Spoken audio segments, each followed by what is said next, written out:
Morning Majority on 630. 8:07 on the Morning Majority. Happy Wednesday morning to you in Washington, D.C. It's Brian Neiman, Mary Catherine Ham from the Daily Caller in this morning. Pleased to be joined now by Herman Cain, a candidate for the presidency of the United States. Herman, good morning. How are you? Well, good morning, Brian. Happy to be with you. How are you? I'm doing well. Listen, a lot of people know who Mitt Romney is. They hear Tim Pawlenty. They know Newt Gingrich. They know who those people are. You're running for the White House, and they've heard the name Herman Cain. And I know you've been in business. You've done a lot of things in your life, a radio talk show host. But can you just tell the people who you are, what you're about, and why maybe they should vote for you? All right. Well, I'm a native of Atlanta, Georgia. And I've had a corporate career. I've worked for the Coca-Cola Company. I also worked for the Department of the Navy. I climbed the corporate ladder at the Pillsbury Company in Minneapolis. I also climbed the corporate ladder at Burger King Corporation. I was appointed the CEO and president of Godfather's Pizza. It was in a bankrupt situation, and I turned the company around. I ran the National Restaurant Association, and I have been involved with various business groups, serving on boards of directors for the first 40 years of my career. And so the bottom line is I'm not a politician, I'm a problem solver. But as one person said to me earlier this week, once you hear Herman Cain or you see one of his speeches on his website, you will never forget him. So name ID is my big challenge, but we are gaining a lot of ground. All right, you said you worked with Godfather Pizza when they were in bankruptcy. A lot of people believe the United States is in bankruptcy right now. What is the Herman Cain plan to get us out of that problem? I first of all agree that the United States is bankrupt. Politicians are not being honest with us. I would use the same approach there that I used at Burger King, at Godfather's in Pillsbury. First, make sure we're working on the right problem. Scratching around the surface, arguing over tax cuts when you haven't even passed the fiscal year budget for this fiscal year is absolutely ridiculous. It's not leadership. So first, make sure we're working on the right problems. Secondly, then the right problem in the case of the budget would have been to pass a fiscal year budget before the fiscal year started. We're now halfway through. Secondly, set the right priorities. All of the distractions that come out of Washington, D.C. shows that there is no leadership and no focus. Thirdly, surround yourself with good people. Unfortunately, President Obama, he is weak as a leader, but he's also surrounding himself with weak people. And then fourth, if you got the right people, you put the plans together to solve problems, to fix stuff, not introduce more problems. That's the Herman Cain approach. I believe that the president has to not only be the commander-in-chief from a national security standpoint, but the president also has to be the leader-in-chief and the communicator-in-chief to the American people. And speaking of maybe adding more problems, we're looking into this budget deal, and we're seeing sort of the behind-the-scenes stuff and the actual meat of the deal now. And a lot of conservatives are upset about it. A lot of Tea Party folks are saying we didn't get enough out of this. What is your take on what's being revealed about the CR deal? And would you vote for it if you were in the House, if you were a conservative in the House? I wouldn't vote for it, and here's why. It doesn't even scratch the surface. Here's what I mean by we aren't focusing on the right thing. The right thing that we ought to be focusing on is not arguing over the crumbs that they have put on the table. It represents less than 1% of a $3.7 trillion budget. No, we ought to be looking at, okay, what are we going to do for fiscal 2012? That's the one that we ought to be putting on the table. That's why we ought to be doing some aggressive cuts. Here again, the attention has been placed on arguing over crumbs when this country is facing bankruptcy. This is what the American people are sick and tired of, and this is what people are telling me as I travel around the country, visiting states, having town hall meetings and listening to the American people. And to get back to Brian's question, the reason that people may want to consider me is because I'm a problem solver, not a politician. What about entitlements? I mean, that's always the problem when people know that we have to take on entitlements, we have to change them. But how are we going to change them? Even Paul Ryan's budget in 2012 really doesn't take on Social Security. There's a pretty big change when it comes to Medicare. But what do you think about the entitlements and moving forward and how we can adjust them? Or do we need to get rid of them altogether? We need to restructure all entitlement programs and stop calling them entitlement programs. The only entitlement program is Social Security. The rest of them should be assistance programs. And I support assistance programs if they are restructured to help people to help themselves. But right now, most of those so-called entitlement programs, They make people become addicted to government help, and we need to have the programs restructured such that they help people to help themselves. Now, as far as Social Security, I believe in the Chilean model. President Bush tried to get personal retirement accounts passed. He was not able to sell the idea to the American people. This is why I say that the president has to be the communicator in chief. Chile, the small country in South America, they did it 30 years ago. They had a bankrupt Social Security system very similar to ours. They used personal retirement accounts, not privatization. This is how the liberals demagogue it.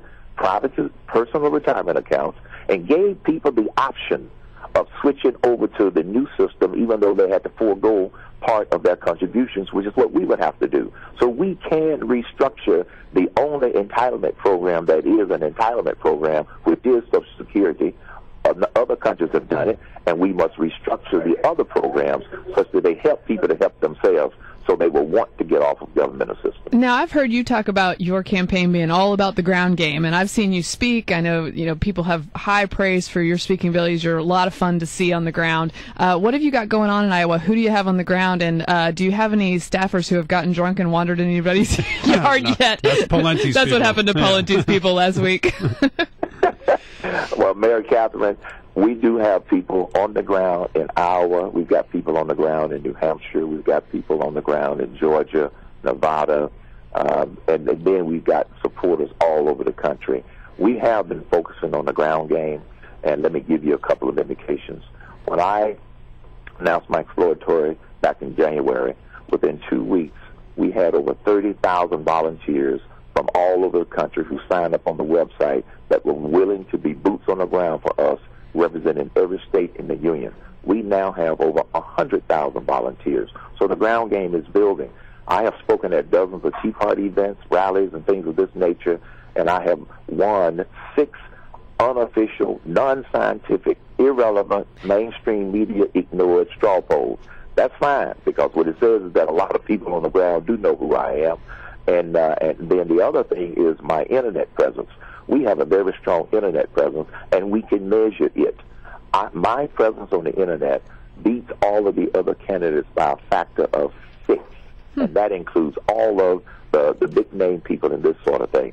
We will eventually get the name ID once we are able to get the exposure in terms of mainstream media, cable media, and things of this nature. But we are thrilled with our ground game because of the support where people have actually signed up at HermanCain.com. Hey, Herman. HermanCain.com. Pleased to be joined by Herman Cain, businessman, radio host, probably going to run for president. Are you officially in? Are you officially running for president in 2012? I officially have my exploratory, but I have not officially declared as a candidate yet. All right, I understand that. You are black, and a lot of people who don't support President Obama or the Tea Party, they get called racist on a regular basis.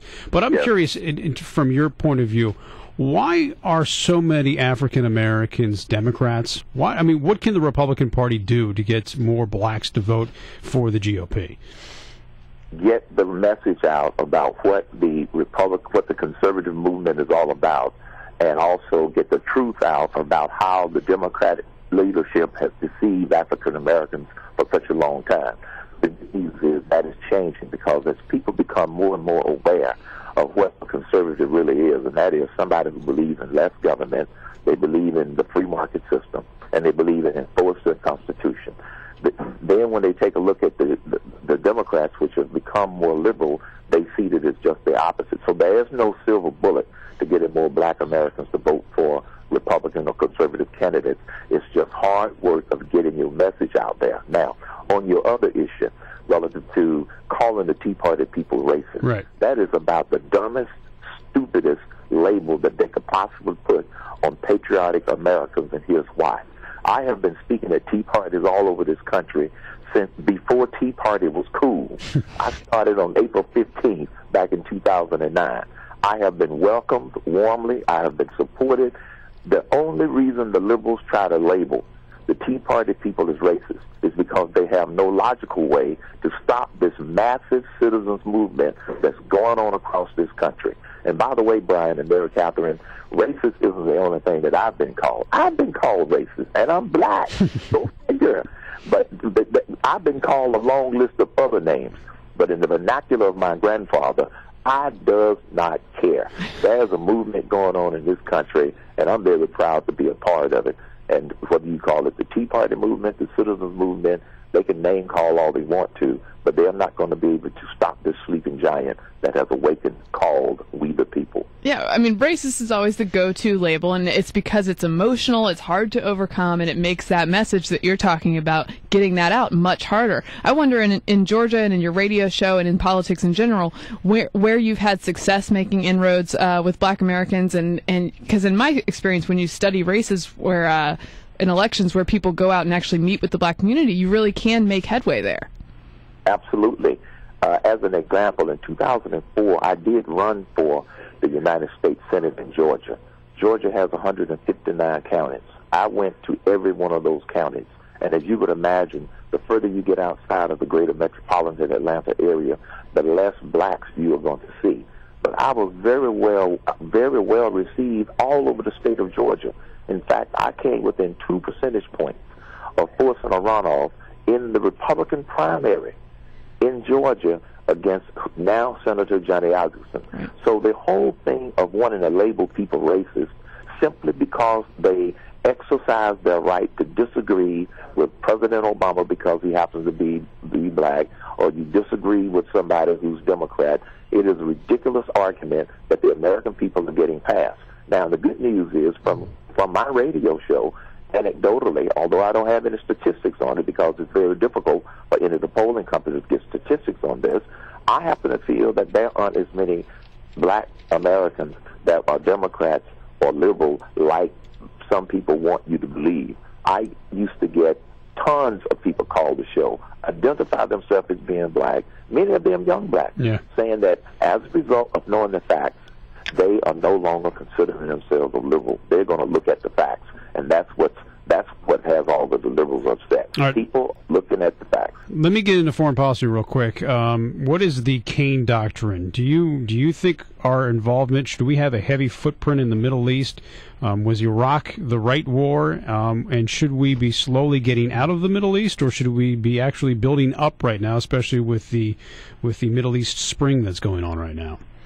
We need to have, for every country on the planet, friend or foe, a foreign policy strategy that says, what is our relationship with them, number one, and what will we do if A happens, if B happens, if C happens. It is apparent that this administration doesn't have a foreign policy strategy. If they have one, then it looks as if they are reacting to everything rather than having a proactive strategy. It's hard work to decide what are you going to do in these various situations. You have to take them one at a time. I supported going into Iraq. All of this demagoguery about they didn't find weapons of mass destruction. Well, what do you call a brutal dictator who kills his own people with gas and buries them in mass graves? There were a whole lot of reasons other than weapons of mass destruction that we should have gone into Iraq, and we have liberated that country. And yes, they are still struggling. Look, it took us. We've been around 235 years as of July.